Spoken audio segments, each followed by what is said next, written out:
da liberdade em raios lúcidos brilhou no céu da pátria nesse instante. Superior, nessa igualdade, conseguimos conquistar com braço forte. Em teu seio, ó liberdade, desafia o nosso peito à própria morte. Ó pátria amada, idolatrada, salve, salve. Brasil, um sonho intenso, raio vívido, de amor e de esperança, terra desce. Sem teu formoso céu risonho e límpido, a imagem do cruzeiro resplandece. Gigante pela própria natureza, estrelas forte pálido colosso, e o teu futuro espelha essa grandeza, terra dourada. Entre outras vilas do Brasil, a pátria amada, dos filhos deste sol mais gentil, pátria amada Brasil. Deitado eternamente em berço esplêndido, ao som do mar e à luz do céu profundo, fulguras o Brasil, florão da América, iluminado ao sol do novo mundo. Do que a terra mais árida, teus risonhos lindos campos têm mais flores, nossos bosques têm mais vida, nossa vida no teu seio mais amor. A pátria amada, idolatrada, salve, salve.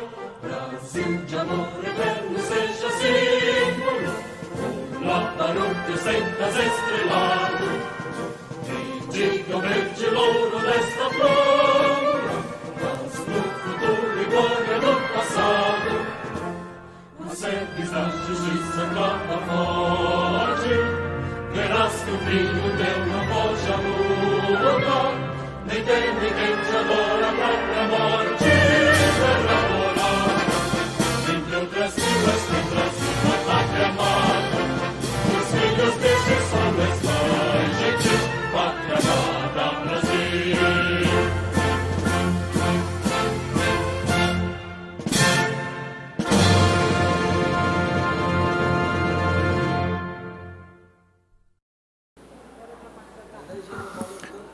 Boa tarde a todos. Havendo quórum regimental e sob a proteção de Deus, declaro aberta a presente sessão. Convido o secretário deputado Berlanda para que proceda a leitura da ata da sessão anterior. Quero cumprimentar todos os visitantes, cumprimentar os catarinenses. Farei a leitura da ata. A ata da 11ª sessão ordinária da 2ª sessão legislativa da 19ª legislatura da Assembleia Legislativa do Estado de Santa Catarina, realizada em 3 de março de 2020. Presidência, deputados Júlio Garcia, Mauro de Nadal, Rodrigo Minotto. Secretarias, deputado Laércio Schuster, Altair Silva, Nilson Berlanda e Ana Carolina Campagnolo, ADOC. Às 14 horas do dia 3 do mês de março do ano de 2020, nessa cidade de Florianópolis, capital do estado de Santa Catarina, reuniu-se a Assembleia Legislativa em sessão ordinária. Havendo quórum regimental, o senhor presidente declarou abertos os trabalhos e convidou a senhora deputada Ana Carolina Campagnolo para, como secretário, ADOC, proceder à leitura das atas das sessões anteriores, que, em consonância com o parágrafo 1º do artigo 106 do Regimento Interno, o senhor presidente deu-as por aprovadas. Expediente. O senhor presidente solicitou que se procedesse à distribuição. Breves comunicações. Ocuparam a tribuna os senhores deputados Sargento Lima e Gessé Lopes, bem como as senhoras deputadas Ana Carolina Campagnolo e Ana Carolina. Grandes expedientes. Neste horário, destinado aos partidos políticos, ocuparam a tribuna os senhores deputados Fabiano da Luz, PT, Maurício Scudilac, PL, Ivan Nates, do bloco PP, PSB, PRB, PV. E delegado Ulisses, bloco Social Democrático. Na ordem do dia, foram aprovados os pedidos de informação números 073 a 082 de 2020. As moções de números 039 a 044 de 2020, bem como os requerimentos de números 088, 162, 165 de 2020. Igualmente, o senhor presidente deferiu os requerimentos de número 150 a 161, 163 e 164 de 2020 e comunicou que encaminhará aos destinatários as indicações números 168 a 196 de 2020. Na sequência, o senhor presidente, por solicitação dos senhores deputados Vonei Weber e Marcos Machado, com a equiescência dos líderes dos partidos, suspendeu a sessão a fim de que o senhor prefeito do município de Urubici, Antônio Zilli, fizesse uso da palavra para divulgar a 16ª FENAHORT, Festa Nacional das Hortaliças. Ato contínuo, o senhor presidente reabriu a sessão e anunciou o próximo horário. Explicações pessoais. Fizeram uso da tribuna os senhores deputados Márcio Machado, Nilson Berlanda, Laércio Schuster, Bruno Souza e Altair Silva. Nada mais havendo, o senhor presidente, antes de encerrar a sessão, convocou outra ordinária para o dia seguinte, no horário regimental, para constar, eu, segundo o secretário, lavrei a presente ata. Dou por aprovada a ata que acaba de ser lida. Solicito assessoria para que proceda a distribuição do expediente. Registro com muita alegria a presença aqui no Parlamento Catarinense dos nossos visitantes lá do município de Cunhataí e do município de São Carlos. Sejam todos bem-vindos à Casa dos Catarinenses. Também registro com alegria a presença de vários vereadores do nosso estado de Santa Catarina, dos quais cito vereadores de liderança do município de Dionísio Cerqueira. Sejam todos bem-vindos.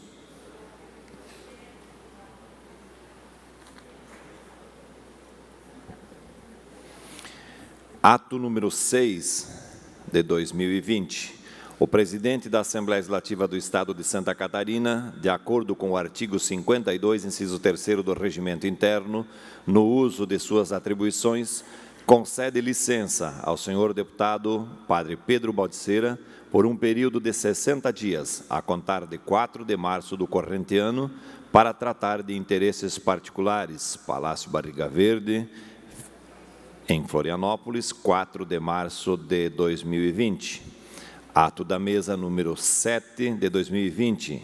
A mesa da Assembleia Legislativa do Estado de Santa Catarina, em conformidade com o disposto no artigo 57, inciso 3º do Regimento Interno, no uso de suas atribuições, convoca o cidadão Carlito Mers, primeiro suplente do Partido dos Trabalhadores, para ocupar cadeira de deputado neste poder, em decorrência do afastamento do deputado Padre Pedro Baldiceira para tratar de interesses particulares, Palácio Barriga Verde, em Florianópolis, 4 de março de 2020.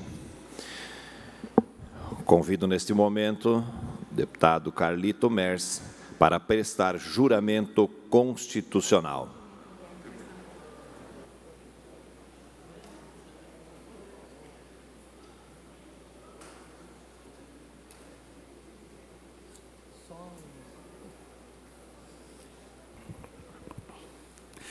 Prometo manter, defender e cumprir a Constituição do Brasil e a Constituição do Estado de Santa Catarina e observar as leis, desempenhando leal e sinceramente o mandato que me foi outorgado pelo povo catarinense.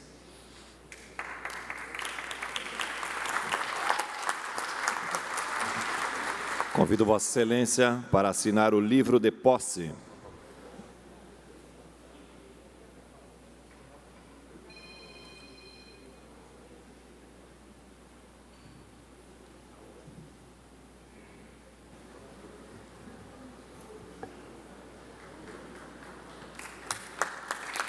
Livro de posse assinado, convido Vossa Excelência, ao tempo em que eu declaro empossado, convido Vossa Excelência para que use a tribuna pelo tempo de até 10 minutos.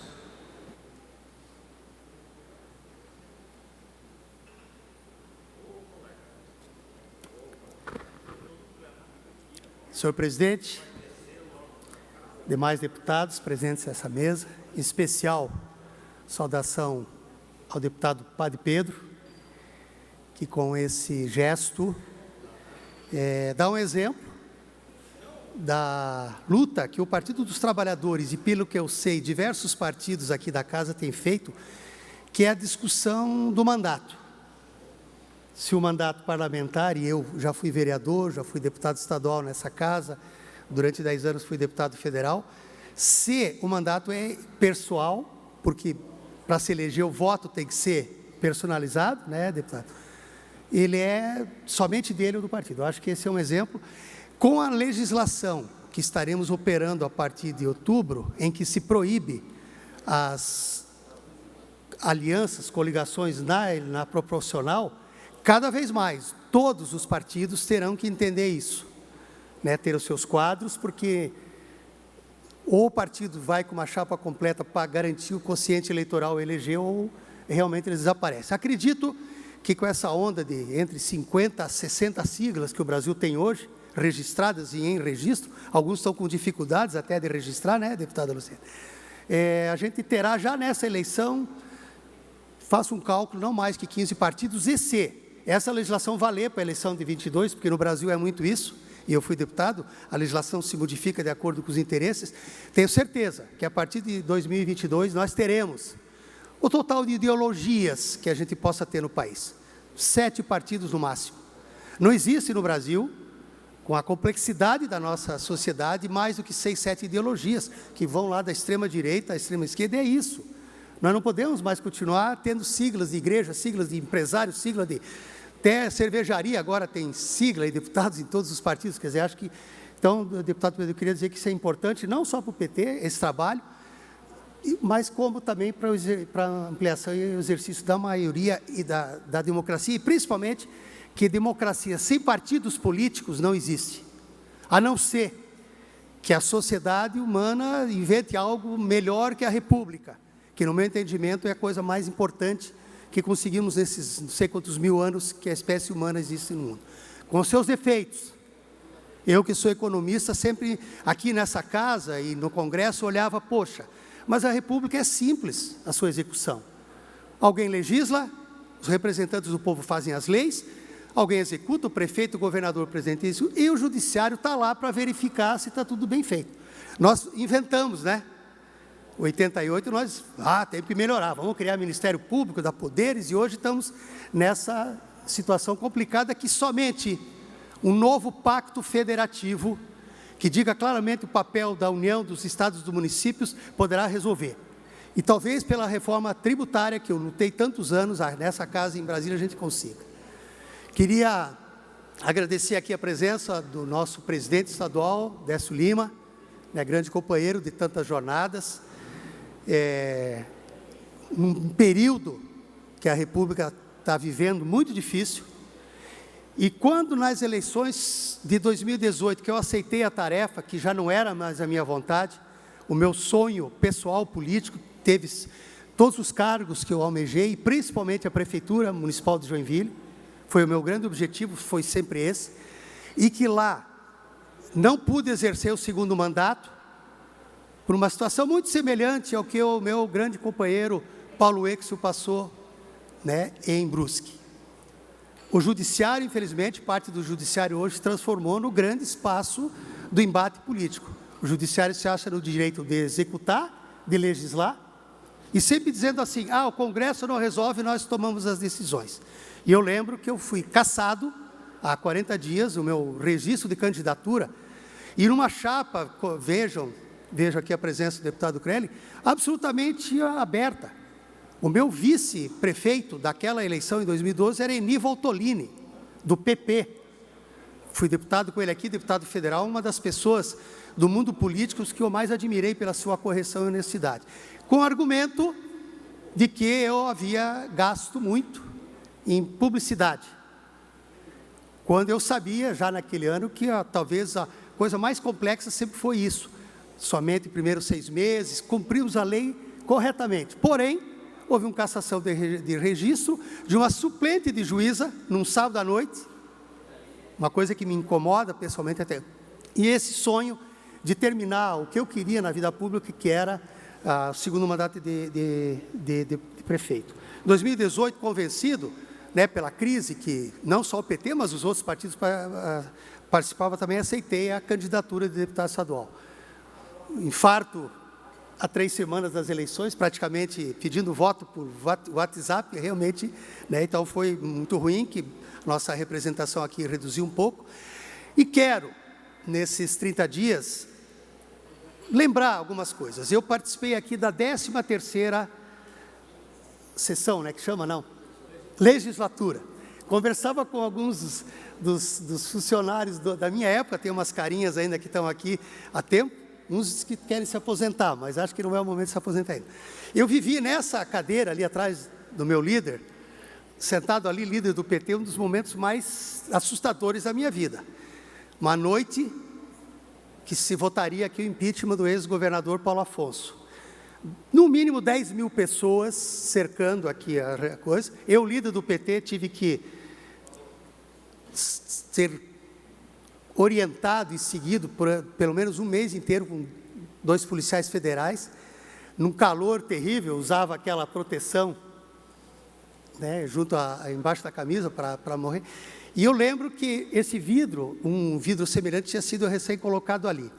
As batidas e as bordoadas dos vidros colocavam a nossa bancada, a bancada do PP, do antigo PFL, PDT aqui, em risco. E eu disse para alguns funcionários no dia que provavelmente não sairíamos vivos daquilo. E aquilo protagonizou, no meu entendimento, o maior crime financeiro do Estado. Já pedi assessoria, quero semana que vem já trazer os números, porque ali foi criada uma dívida que não existia, e todos lembram, as letras, os precatórios. Eu fui prefeito, se tem algo que um prefeito aqui, que será ou já foi, teme, é precatório. Porque a partir do momento que aquela dívida é consolidada, ela é obrigatoriamente necessária a se incluir no orçamento. Então não tem como, o prefeito tem que pagar aquilo. Então ninguém quer saber de precatório, pois aqui alguns iluminados achavam que precatório salvaria a vida e temos uma dívida enorme. Naquele mesmo ano foi aprovado a Invesc. Não sei se todos os deputados aqui sabem o que é a Invesc. Foi criado o debêntures na época para iniciar a privatização da Celesc e de outras, e a conta, pelas informações, estão agora. Então eu queria pelo menos clarear esses números, né? Temos aqui um empresário, aqui, o deputado sabe a dificuldade que é você querer levar a sério o orçamento quando você tem dívidas praticamente que amarram, engessam. E, por último, falar para todos os catarinenses. Nós conseguimos aprovar aqui em 98, uma ferramenta inédita e a mais completa do Brasil. Foi aprovado por 40 votos aqui, isso é um orgulho que eu carrego, 40 votos, todos os partidos votaram a favor do orçamento regionalizado. Porque o orçamento regionalizado acaba com a política atrasada, mas não tira o poder dos deputados, eu tenho dito isso. Porque o orçamento regionalizado permite que na elaboração do orçamento, a Assembleia, o governo, Tribunal de Contas, Tribunal de Justiça, associações de municípios, prefeitos, participem da sua elaboração. Isso qualifica, porque para com aquelas mentiras de colocar valores que a gente sabe que são muitas vezes impossíveis de ser cumpridos, as obras, e faz com que todos participem. Os deputados falavam, mas eu vou perder o poder, daí não tem mais emenda. Mas você faz a emenda na elaboração, e se você for um deputado atuante, você vai ser reconhecido pela sua base, justamente porque você participou da obra, aí sem politicagens, que efetivamente são as prioridades daquela região. E, infelizmente, Espiridião a mim, os 16 anos, né, do retrocesso aí que tivemos. Espero que o governador Moisés, que eu não conheço ele como bombeiro, me ajudou muito nas enchentes lá, na época em Joinville, conheça, para que a gente possa, talvez, a partir desse ano, pegar uma ferramenta tão importante, que é fundamental, que é a discussão do orçamental. Então, se eu puder, nesses 30 dias, fazer com qualidade, com a minha base aqui, com os meus deputados, com os outros deputados, para que a gente possa, de novo, e eu fui deputado e sei da imagem que Santa Catarina tinha em Brasília. Um estado que pagava as contas, era um estado que hoje eu conheço alguns números que já estão praticamente, a exemplo do Rio Grande do Sul e outros estados, estão literalmente quebrados. Por isso essa discussão, né, do Pacto Federativo, que não sei se há condições de se fazer hoje no Brasil. Então eu queria agradecer a presença dos meus companheiros lá de Joinville, obrigado aí pela presença. A gente também vai circular nesses 30 dias do Estado, principalmente saber um pouco das reivindicações também lá da nossa grande... Mais um minuto, deputado. Mais um minutinho.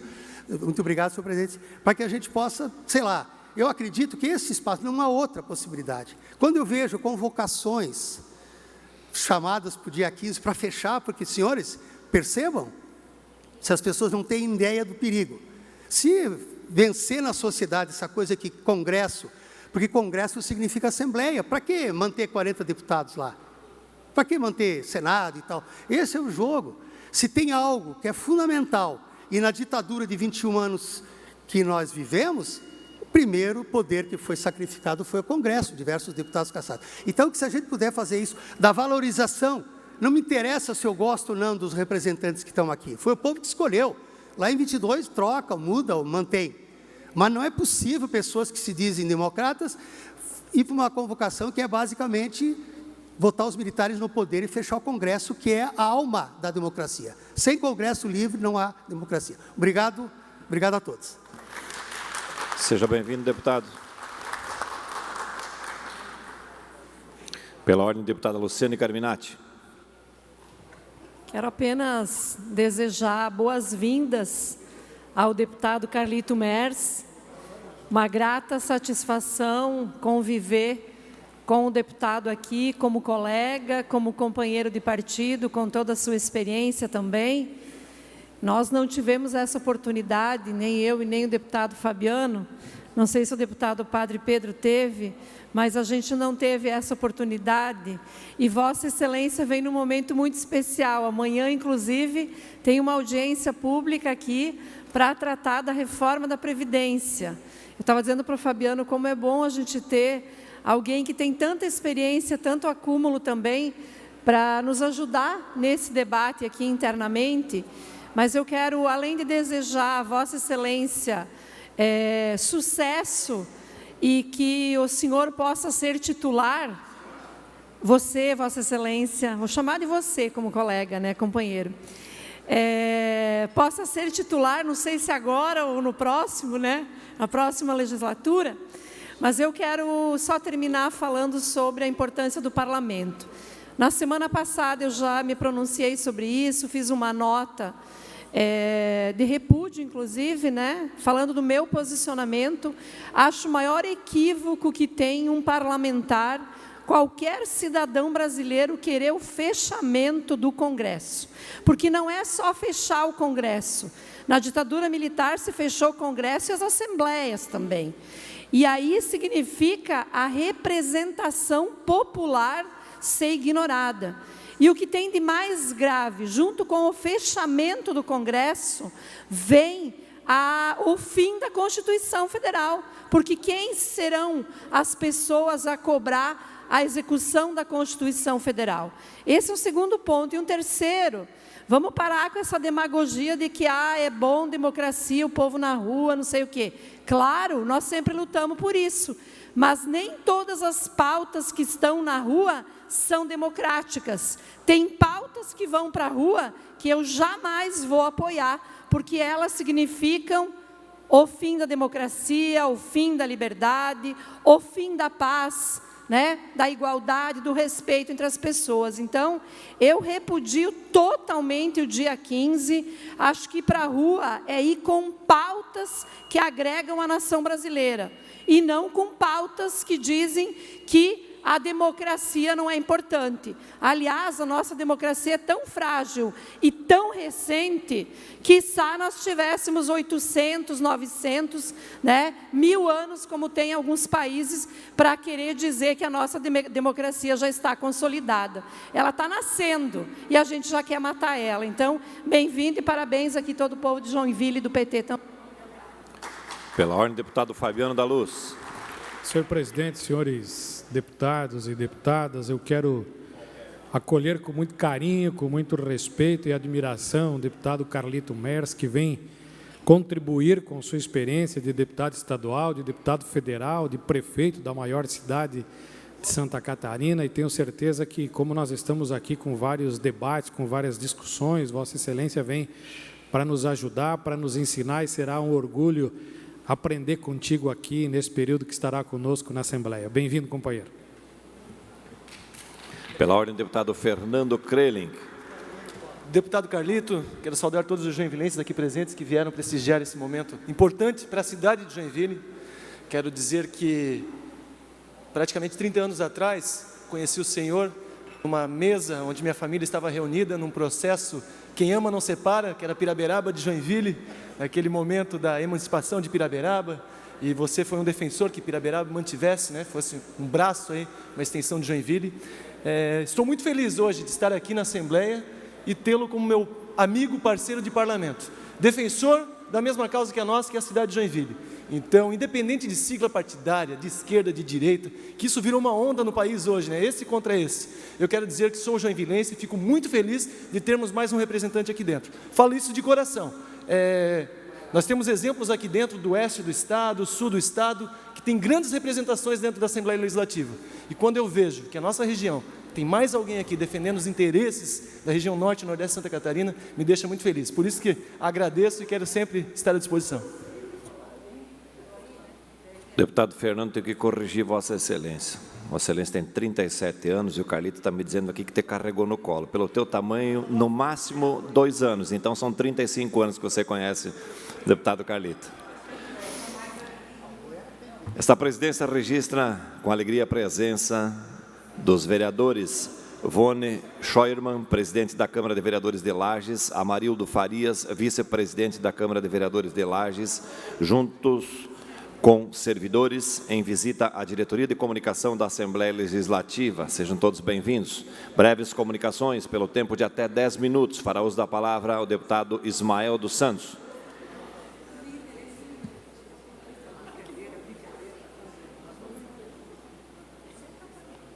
Senhor presidente, senhores deputados, senhoras deputadas, nossas boas-vindas ao deputado Carlito Merz, sucesso nesse tempo que estará aqui conosco, compartilhando da sua rica experiência e seu legado, sobretudo na Câmara Federal.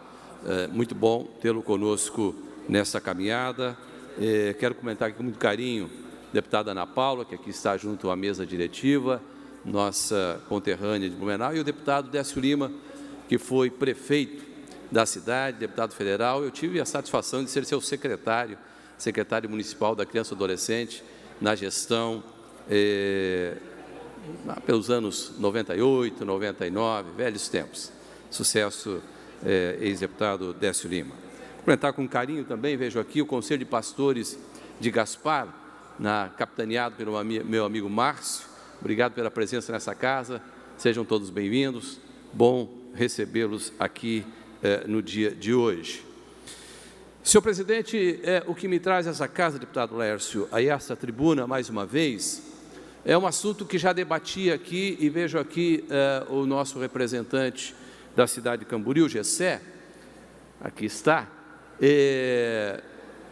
pessoas com deficiência física ou algum outro tipo de deficiência, 21% da população de Santa Catarina, deputado Berlanda, e que continuam enfrentando a insensibilidade do governo que aí está.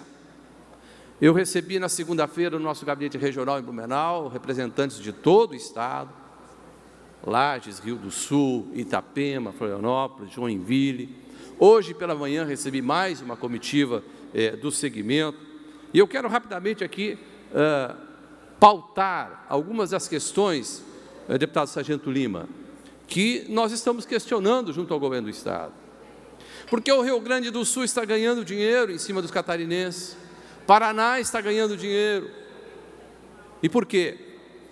Porque estamos prejudicando as pessoas com deficiência do Estado de Santa Catarina para a obtenção da isenção do ICMS na compra de um carro novo, gerando prejuízo da arrecadação para o Estado, tolhendo o direito dessas pessoas com deficiência para a obtenção de benefício que já lhes pertence por lei e que está consagrado, inclusive, no Conselho federal do secretário de Fazenda, o CONFAZ. Muitas pessoas com deficiência estão fazendo a isenção, como disse, em outros estados. E eu saliento aqui que nenhuma das exigências que a Secretaria da Fazenda estabeleceu, nenhuma delas, para obtenção da isenção do imposto de renda, está em acordo com o que o CONFAZ estabeleceu. Veja, por exemplo, exigência de 2 médicos especialistas do SUS na área de patologia do requerente. Olha, o cidadão lá de Dona Ema, cidadezinha do Alto Vale, meu presidente, lá de Dona Ema, será que lá tem 2 especialistas do SUS em patologia para dar esse certificado? A exigência de que esses médicos sejam credenciados ao SUS, nenhuma cidade pequena tem essa disposição. E olha só o ridículo. Se for um médico particular, não pode dar o laudo. Um médico particular não pode dar o laudo. Tem que ser um médico credenciado ao SUS. Ora, qual é a distinção? Ambos não têm direito, quem é particular e quem é o médico público, ambos não passaram pela prova de medicina, etc. e tal. Exigência de 2 médicos especialistas exigidos para assinatura do laudo, além de serem credenciados ao SUS, trabalhar em clínica credenciada ao SUS ou no SUS. Cidade pequena não tem isso. Exigência de uma declaração de clínica credenciada ao SUS assinado pelo responsável pela clínica. Eu estou colocando aqui o que o governo do Estado de Santa Catarina está fazendo. Exigência de comprovação de renda da ordem de R$ 3.500 para a compra do carro. Ora, isso aqui tinha que ser uma preocupação da Receita Federal, não do governo do Estado. Então, digamos que alguém queira doar uma cadeira eletrônica, deputado Laércio, para um deficiente físico, ele pode doar. Agora, se ele quiser doar um carro, ele não pode. Porque essa pessoa tem que comprar o carro e tem que ter R$ 3.500 de renda mês. Exigência absurda, Secretaria da Fazenda. Exigência de ajuda familiar para completar a renda para a compra do carro somente por parentes em 1º grau em linha reta ou 2º grau em linha colateral, cônjuge ou companheiro em união estável ou se representante legal, um amigo, não pode ajudar. Já disse, uma pessoa que tenha condições de querer doar um carro para um deficiente físico não pode. Santa Catarina não pode. Veja que o importante é conseguir o benefício para a pessoa com deficiência, não importando quem está ajudando. Qual a diferença se é a pessoa A ou B que está ajudando na compra do carro? Exigência da entrega da declaração do imposto de renda, se a pessoa não declara, tem que assinar uma declaração informando o motivo pelo qual não declara imposto de renda. Ora, isso é um assunto da Receita Federal, não do governo do Estado. Exigência de fornecimento dos últimos 3 extratos de movimentação da conta bancária. Se não tem conta bancária, tem que fazer uma declaração informando que não tem conta bancária. Mais uma vez, vejo uma exigência ridícula. Morosidade, muitos indeferimentos feitos pelos médicos do Detran, na concessão do direito para pessoas comprovadamente com direitos atestados por médicos particulares e comprovados por exames médicos. Mais do que isso, inclusão dos veículos especialmente feitos para o público PCD. Somente no nosso Estado não se aceitam veículos especialmente feitos pelas montadoras para o público PCD. Eu estou falando só de Santa Catarina. Todas as demais unidades da federação já liberaram isso. Minas Gerais tinha um óbice, também já liberou. Só Santa Catarina continua insistindo. A regra colocada é que esse carro tem que estar disponível para o público normal, também tem que estar na página eletrônica do fabricante. Nós sabemos que o teto é R$ 70 mil. Ora, se o veículo é especialmente feito para o público PCD, por que tem que estar disponível na página eletrônica do fabricante para o público não PCD? Cabe comentar também que nesses veículos não aprovados está a categoria de SUVs, ou SUV, como queiram. O público PCD prefere essa categoria de carros, visto que são mais espaçosos e altos, permitindo entradas e saídas do veículo com maior facilidade, que hoje só tem 3 modelos aprovados e todos os outros não aprovados, como, por exemplo, veículos como o T-Cross, Sense, o Nissan, Renault, o Jeep Renegade, o Hyundai Creta. Esses modelos têm muita procura e muitos estão deixando de comprar pela falta de isenção do ICMS, porque não estão na lista do governo do Estado. Inclusão dos veículos GM, Spin automático, é um dos carros mais procurados para quem tem cadeirante, o Spin. Não está na relação. não está na relação. Absurdo. Conversava ontem com alguém, representante de uma concessionária, disse, olha, antes da regra, lá pelo mês de julho do ano passado, nós vendíamos uma média de 40 veículos dia, numa concessionária em Blumenau. 40 veículos mês, para esse segmento. Estão vendendo 3 veículos. Vendiam 40. Toda a cadeia econômica está sendo prejudicada por uma regra absurda. Então, por tudo isso, senhor presidente, mais uma vez, eu conversei hoje com o presidente da comissão especial aqui, para que nós venhamos convocar o secretário da Fazenda, para que ele repense essa portaria e não continue prejudicando 21% da população catarinense que se encontra nessa condição, no seu direito de ir e vir. E um outro absurdo para concluir, senhor presidente, absurdo em Santa Catarina, deputado Sareta, que é o presidente da nossa Comissão de Saúde, se você tem uma deficiência física, você tem que estar no carro. Aí, se eu quero ajudá-lo, eu vou levá-lo ao cinema, eu tenho que ir no cinema com você, porque então eu tenho que voltar de ônibus, porque eu não posso dirigir o carro se você não estiver no carro comigo, sob pena da polícia militar ou algum guarda municipal prender esse veículo, porque o deficiente físico tem que estar ali no carro. É absurdo. O carro é do deficiente físico. Agora, eu convido quem quiser para ser o motorista que possa me ajudar numa situação como essa. Então, é isso que nós queremos efetivamente alertar, em especial a Secretaria da Fazenda, para que reveja essa portaria, para que possamos tratar aqui com justiça, com equidade e com humanidade esta população que apela a esta casa. Obrigado, senhor presidente. Registro a presença dos vereadores do município de Formosa do Sul, bem como do prefeito Jean e o vereador Pelé do município de Iraceminha e mais um vereador que o acompanha também do município de Iraceminha. Sejam todos bem-vindos. Ainda em breves comunicações, pelo tempo de até 10 minutos, fará uso da palavra o deputado Laércio Schuster.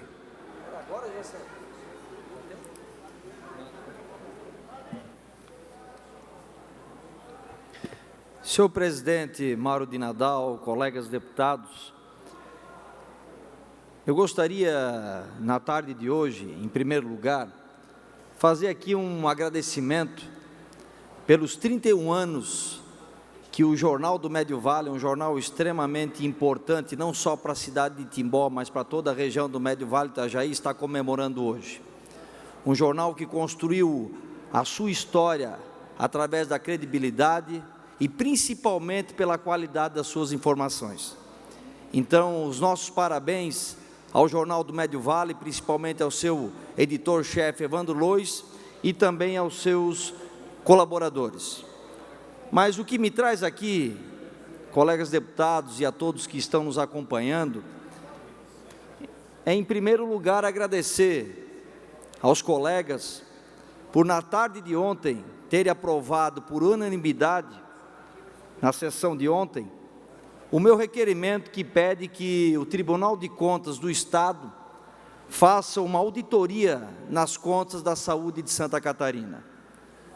Como eu já citei ontem, uma auditoria ela se faz necessária no governo do Estado para saber se ele está ou não cumprindo a legislação em que nós no ano passado aprovamos, onde 10% dos recursos do Fundo Estadual de Saúde seriam destinados aos hospitais filantrópicos de Santa Catarina.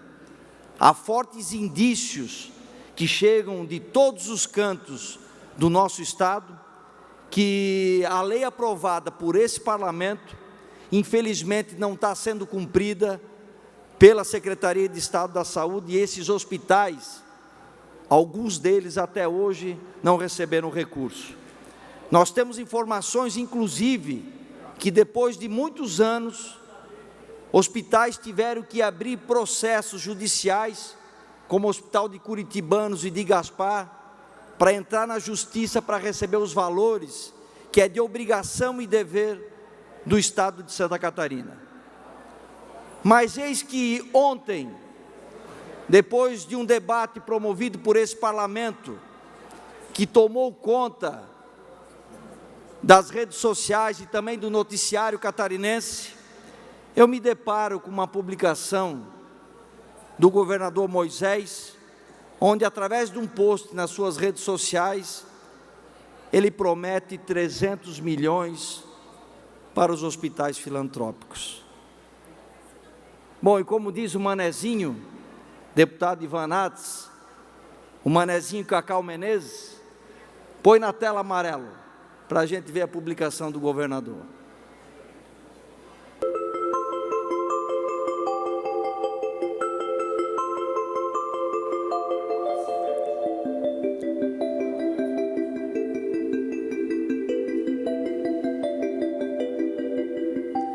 Meus amigos, espera aí, né? Isso só pode ser brincadeira com o parlamento catarinense, brincadeira com os catarinenses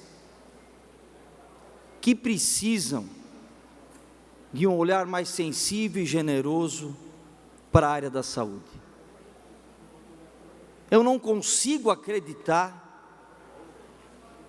que o governador não consegue ouvir e escutar que as pessoas estão sofrendo nas nossas pequenas cidades.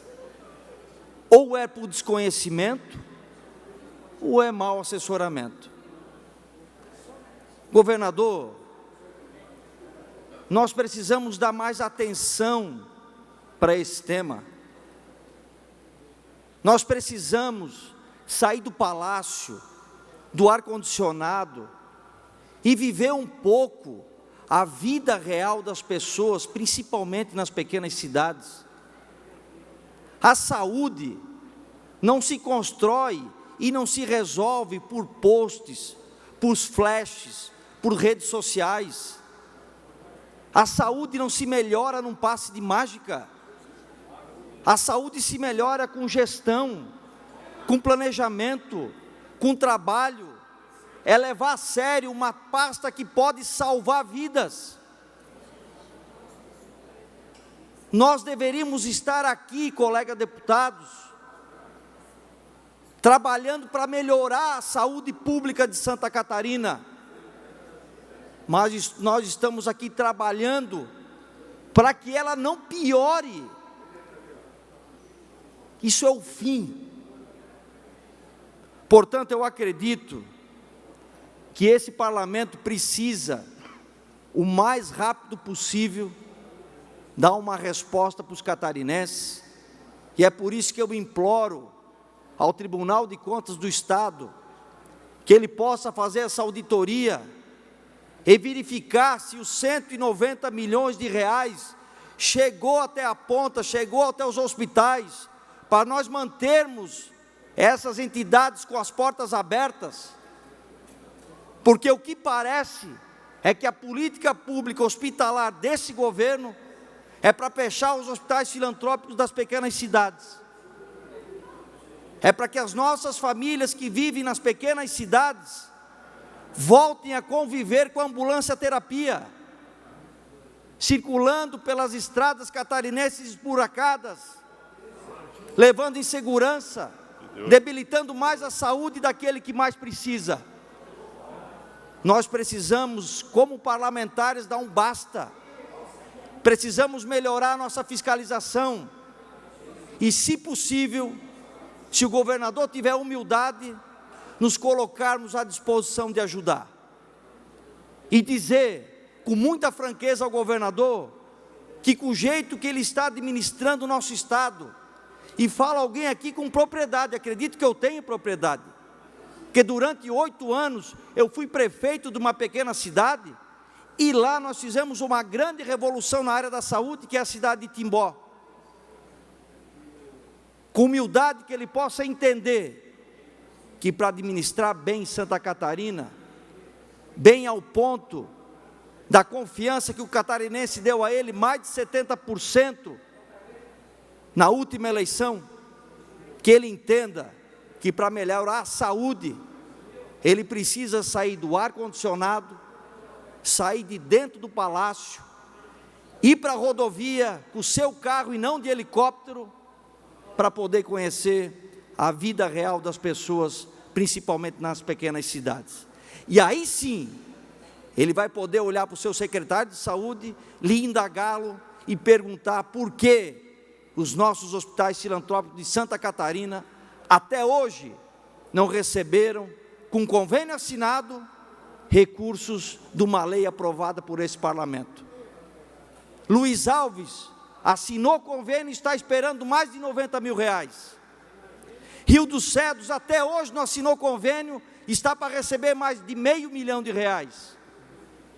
Curitibanos, entrando na justiça para receber mais de R$7 milhões e mais de 800 mil em emenda parlamentar, que o governo Bolsonaro já no ano passado botou na conta do Estado da Saúde. E isso não está ocorrendo.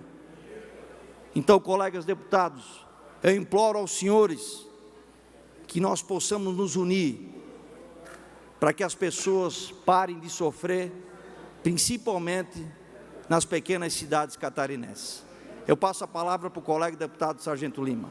Deputado Laércio, parabéns. Povo de Timbó, com certeza orgulhoso desse nobre representante. Como é bom ver um parlamentar trazer problemas verdadeiros para essa casa, que precisam ser discutidos, e não fazer como alguns que vêm aqui em devaneios, como o personagem de Miguel de Cervantes, lutando contra os moinhos de ventos da ditadura, e traz assim assuntos pontuais e atuais, e problemas que precisam ser resolvidos para ontem, e não para hoje.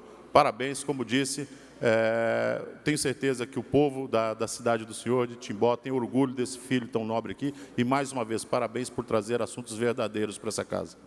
Deputado Sargento Lima, muito obrigado.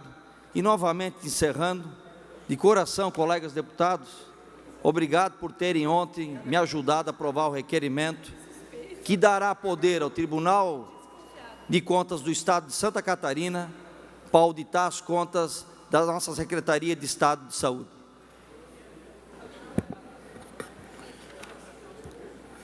Entraremos agora no horário destinado aos partidos políticos. E hoje o primeiro horário é do PL. Chamo o colega grande, deputado Maurício Kudilac.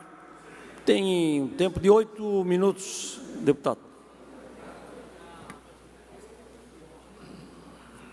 Obrigado, senhor presidente. Deputado Nilson Berlanda, senhores deputados, público que nos acompanha pela TVA e aqui também em plenário, saudar o meu amigo Tigrão, da Rádio Menina, TV Mocinha. Ontem nós tivemos uma conversa sobre aquele descalabro dos 30 bilhões que o Congresso Nacional queria ter na mão de um único parlamentar ou dos parlamentares, mas que não é justo ante a dificuldade que o povo enfrenta, que o próprio governo federal enfrenta. Mas eu já falei dessa tribuna e recebi de uma mãe de Balneário Camboriú uma ligação, depois o WhatsApp, que a filha dela estava com febre e ela já estava em paranoia por causa da questão do coronavírus. E tenho estudado e acompanhado esse assunto, esse problema de saúde que é mundial, mas que não é tão grave quanto estão pintando. Se for ver, a nossa gripe H1N1, ela tem provocado no país mais mortes, 4.000 mortes por ano, e que aparentemente passa despercebido. Na verdade, o coronavírus é uma gripe diferente, demoraram para detectar, ainda bem que foi detectado na China, num país com milhões de habitantes, mas que lá se diz que não pode sair de casa, não sai de casa. Então, a legislação rigorosa da China permitiu que conseguissem fazer um controle e a população mundial está acompanhando. Ouvi a entrevista do ministro da Saúde, a entrevista do secretário da Saúde, e vejo que todos estão imbuídos em procurar minimizar esse mal, que cedo ou tarde esse problema vai estar também no Brasil, vai estar aqui em Santa Catarina, vai estar na nossa cidade. Segunda-feira tem um mapa, um site a nível mundial que é alimentado minuto a minuto e que faz o controle dos casos de coronavírus a nível mundial. Então, segunda-feira, nós tínhamos 89.844 casos a nível de mundo. Hoje, às 14h04, eu olhei, tinha 93.717 casos, ou seja, aumentou quase 4.000 casos a nível de mundo, e as mortes, que estavam em 3.079, causadas pelo coronavírus, hoje estavam em 3.217, aumentando quase 200 casos. No Brasil, confirmados 2 casos e nenhuma morte. E eu falei antes do Tigrão aí, que faz um noticiário muito instrutivo, informativo. Eu vi a Rede Peperi de São Miguel do Oeste, fez um vídeo junto com a Polícia Rodoviária Estadual para orientar sobre os cuidados, a questão de lavar as mãos constantemente, de usar álcool, de não tocar os olhos, de não tocar o nariz. E daí já começou, deputada Luciane, umas fake news dizendo que se passar álcool na mão, se fizer o bafômetro, já vai dar problema. Então, a Polícia Rodoviária Estadual fez um vídeo que eu gostaria de apresentar. Boa tarde, pessoal. Sargento Nobre. Estou aqui junto com o Sargento Marcos Antônio, Polícia Militar Rodoviária de Santa Catarina, e vamos tirar a dúvida do pessoal sobre o álcool gel. O pessoal tem muito perguntado sobre essa questão. O álcool gel, né, coronavírus, o pessoal tem bastante receio. Será que se eu passar álcool gel no volante do meu veículo, passar nas mãos, estiver dirigindo, e eu ser abordado numa fiscalização da lei seca, será que esse álcool gel, será que vai ser captado pelo etilômetro? Será que vai dar alteração no etilômetro? Então nós vamos tirar a sua dúvida. O Sargento Marcos Antônio vai estar passando agora o álcool gel na mão. Eu vou pedir também para passar na minha mão, né, porque eu vou estar manuseando o aparelho. Ele vai passar na mão dele, vai passar no volante do veículo. Vou fechar a porta para que ele possa estar inalando esse álcool gel, está inalando, né? Eu passo bastante álcool gel, né? Eu também estou aqui. Agora eu vou apresentar para vocês o nosso etilômetro, que é um aparelho certificado pelo Inmetro. Inclusive esse aqui faz um pouquinho mais de 2 meses que veio da certificação do Inmetro. Por que eu falo isso? De repente você pode pegar um aparelho que não tem a certificação do Inmetro e ele vai dar alteração, vai dar resultados diferentes, principalmente esses aparelhos descartáveis, que não são tão confiáveis. O canudo, você pode ver que o canudo está lacrado. O canudo está lacrado. Por que também do canudo lacrado? Porque se eu manusear o canudo com a minha mão impregnada de álcool gel, vai alterar. Eu já vi vídeo na internet onde a pessoa, com a mão cheia de álcool gel, manuseia o canudo, e isso altera o resultado. Aqui ele está lacrado, fechado. Vou convidar o Marcos para vir, Sargento Marcos. Enquanto isso, já vou abrindo aqui o canudo, sem ter contato com ele, somente com a embalagem. Vou ligar o nosso etilômetro. Lembrando que o álcool, ele é diferente. O álcool da bebida alcoólica, ele entra na corrente sanguínea e pode levar 6 horas, 10 horas, 24 horas ou até mais para ser eliminado pelo organismo. No caso do álcool gel, no caso do álcool, desse álcool doméstico, ele é o quê? Muito rápido a evaporação, ele evapora muito rápido. Então, nós vamos tirar a dúvida agora se realmente ele vai apresentar algum resultado aqui, alguma alteração ou não. Eu creio que não, tá? Até pela nossa experiência, como eu falei. Agora o Sargento Marcos vai soprar. Soprou. Estamos aqui esperando o resultado.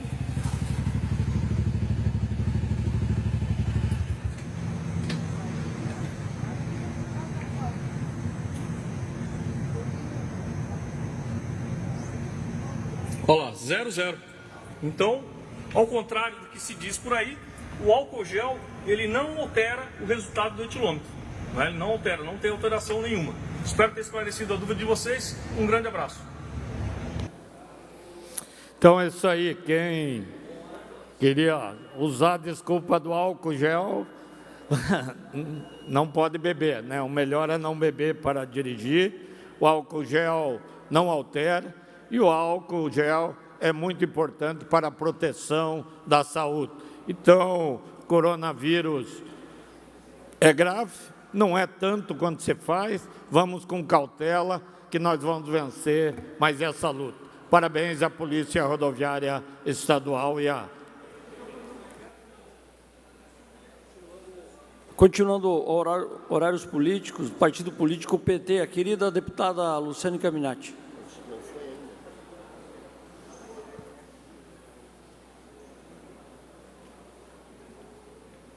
Quero cumprimentá-lo, presidente, deputados, deputadas.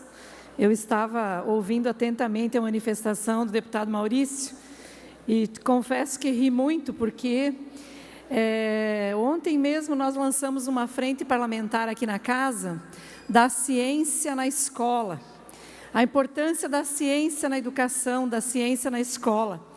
E eu quero dizer que a gente precisa muito da ciência em todos os lugares, porque as pessoas acreditam em cada absurdo. Nossa, como se tornou fácil manipular a informação e o conhecimento das pessoas. Então, obrigada, deputado, por levantar algo tão sério, né, e que tem sido tratado com tanta leviandade, como é a questão do coronavírus em relação ao álcool gel. Mas a minha manifestação hoje... Deputado Zé Milton, é bom que Vossa Excelência também esteja aqui. Ontem nós aprovamos uma moção aqui na casa, por unanimidade, relacionado à taxa de energia das propriedades rurais. Tem muitos agricultores hoje que estão reclamando e não entendem por que aumentou tanto a energia na propriedade rural. Então, eu quero trazer algumas informações aqui. E é por isso que ontem nós aprovamos uma moção, né, pedindo, então, a revogação desse decreto, que é um decreto do Michel Temer, de 2018, e que, em função desse decreto, está aumentando a taxa de energia dos nossos agricultores. Então, trata-se do decreto 7.891, nós tínhamos em 2013 esse decreto anterior que garantia um subsídio de 30% na tarifa de energia dos agricultores e agricultoras. Esses recursos são oriundos da Conta de Desenvolvimento Energético. Agora, o que aconteceu em 2018 foi editado um novo decreto, valendo a partir de 1º de janeiro de 2019, que vai retirando gradativamente este subsídio de 30%, e aos poucos, até 2023, vai chegar a mesma tarifa urbana, ou seja, neste ano que passou, 2019, os agricultores já pagaram 76% de uma tarifa residencial. Este ano será 82%, ano que vem será 88% da tarifa residencial, 2022, 94%, e 2023 termina o subsídio de 30%, portanto, os agricultores pagarão igual a taxa de energia do meio urbano. Em Santa Catarina, colegas deputados e deputadas, são 233 famílias de agricultores atingidos. Essas famílias estão hoje, né, pagando menos de 2.700.000 por mês, ou seja, ficando com um subsídio, e esse recurso a mais que fica para o agricultor é investido no município. Quero trazer o exemplo aqui do município de Mondaí e do município de São José do Cerrito. Mondaí tem 1.437 famílias. Em setembro de 2019, em média, gastaram 700 mil quilowatts-mês de energia. Uma média de consumo por família foi de 487 quilowatts de energia. Uma família que gastou 487, pagando uma tarifa residencial a 0,55, teve um gasto de 301,55 reais.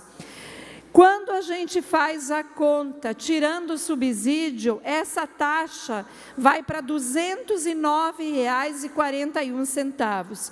Ou seja, esta família está pagando a mais R$ 92,14, o que corresponde no ano a R$ 1.105,68. O exemplo de São José do Cerrito, que tem 2.645 famílias de agricultores que consumiram 383 mil quilowatts em setembro do ano passado, segundo a Celesc. Uma média de 144 quilowatts por família. Essa família vai pagar, no mínimo, R$ 57,60 a mais por mês. Então, o que a gente está fazendo aqui? Primeiro, denunciando que os agricultores vão pagar mais energia até 2023, repudiando, porque não é só o agricultor, são também os municípios que vão perder renda com a diminuição da circulação de valor. Obrigada. Ainda em horário destinado aos partidos políticos, Bloco Social Democrático, PSD, PDT, PSDB, PSC, por 15 minutos. Não havendo ninguém inscrito, passaremos ao PSL, 7 minutos. Também não. Então, Bloco Parlamentar, PP, PSB, Republicano, por 10 minutos, Altair Silva.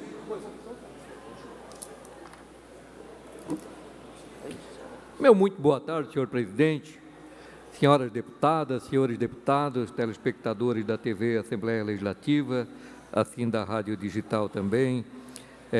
Na tarde desta quarta-feira, dia 4, quero falar sobre um importante tema que diz respeito ao aumento da arrecadação que Santa Catarina obteve no exercício de 2019. Nós tivemos um incremento da receita da ordem de 11,2% em comparação com o ano anterior, 2018. Isso demonstra que Santa Catarina tem tido uma recuperação econômica das atividades que desenvolvemos aqui no Estado, até porque Santa Catarina é um dos estados que tem uma matriz econômica extremamente diversificada. Tivemos uma arrecadação de 29,2 bilhões de reais. Nós também tivemos uma arrecadação de ICMS, só de ICMS, de 23,7 bilhões de reais, que o número considera imposto como ICMS, IPVA, ITCMD e demais receitas. Por isso, precisamos intensificar ainda mais o controle da arrecadação do Estado. E, para isso, nós apresentamos aqui no Parlamento Catarinense um projeto de lei que denomina Nota Catarina, em que visa fazer com que os cidadãos indiquem o seu CPF no documento fiscal ao realizar suas compras. Esse projeto de lei está com o número 323/2019 e que visa mobilizar cidadãos e empresas, mas principalmente estimular o cidadão a pedir a nota fiscal na hora da compra com o seu CPF, principalmente em loja, bares e restaurantes. Isso fará com que a economia de Santa Catarina acrescente ainda mais a sua arrecadação.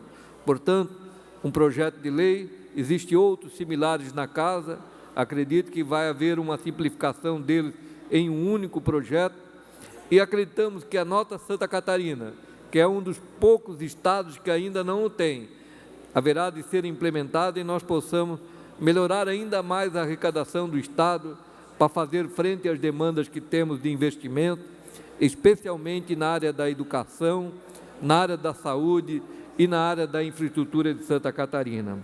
Nós estamos trabalhando para que esse projeto se torne uma realidade o quanto antes possível.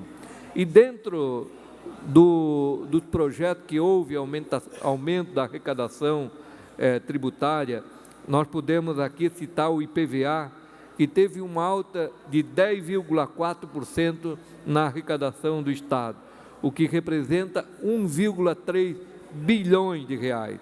Se parte desse dinheiro fosse investido em um fundo permanente para a manutenção das rodovias, deputado Cobalcini, eu não tenho dúvida que seu projeto, que já é lei, que 10% da parte que é do Estado vá para o fundo de manutenção das rodovias, o governo do Estado teria muito mais agilidade para fazer a recuperação das rodovias catarinenses.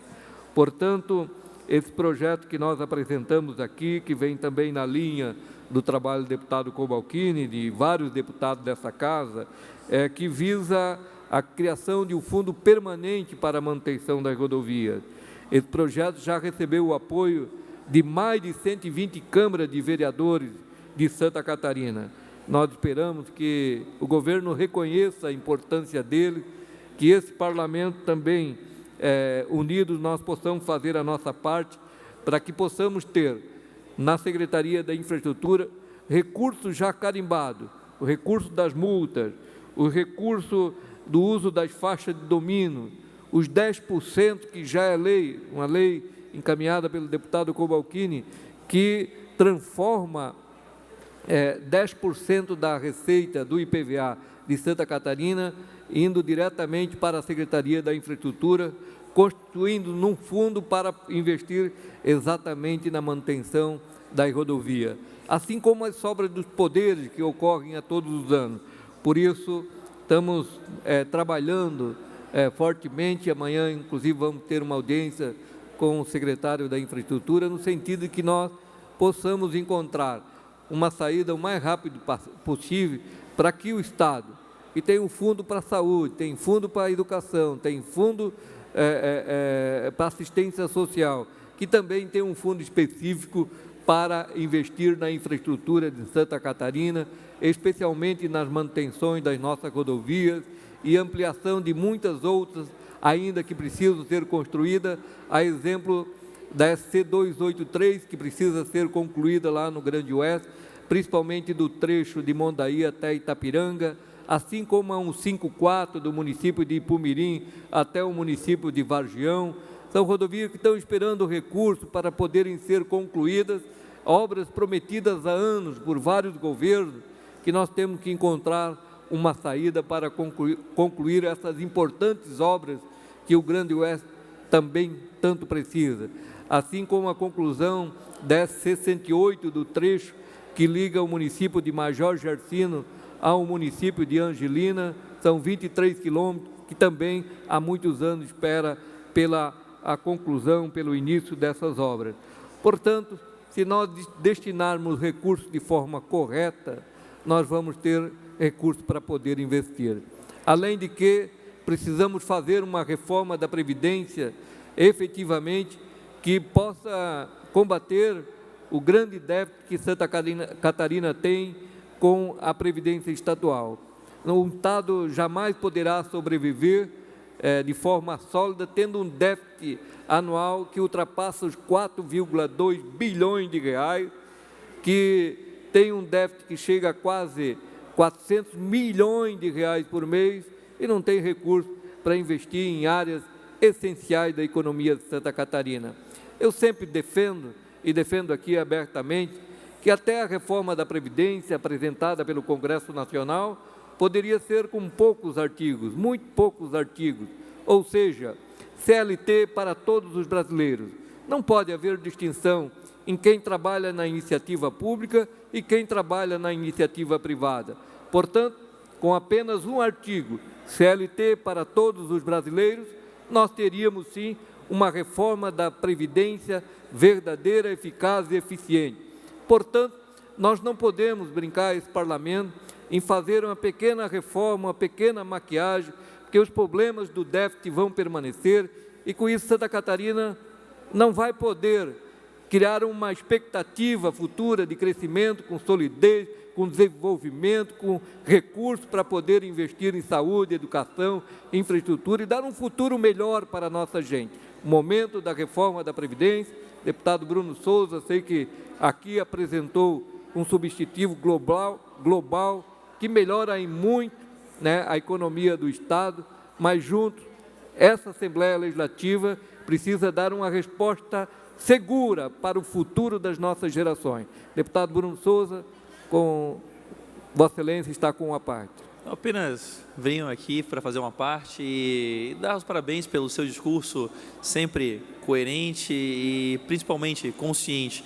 Deixo aqui meus parabéns por mais esse discurso, gosto sempre de ouvir o deputado sempre agrega bom conhecimento, temas relevantes aqui e hoje não é diferente, principalmente pela lucidez de entender que sem uma reforma adequada nós não teremos os recursos para investir naquele estado que queremos, não teremos uma economia próspera como desejamos. Meus parabéns. Muito obrigado. Gostaria que a sociedade brasileira acordasse, nós não podemos ter sistemas de previdência diferenciados, seja para o setor militar, seja para o judiciário, seja para os ministérios públicos, seja o setor que for, porque todos somos cidadãos brasileiros, nascemos em terras brasileiras e ter sistemas de previdência diferenciada é criar distorções na sociedade brasileira. Por isso, a reforma da Previdência poderia ser feita apenas com um artigo. A partir dessa data, todos os brasileiros serão CLT. Revogam-se todas as disposições em contrário. Teríamos resolvido, feita a verdadeira reforma que os brasileiros realmente precisam. Enquanto nós estivermos fazendo remendo, engodos, vamos estar enganando principalmente as futuras gerações.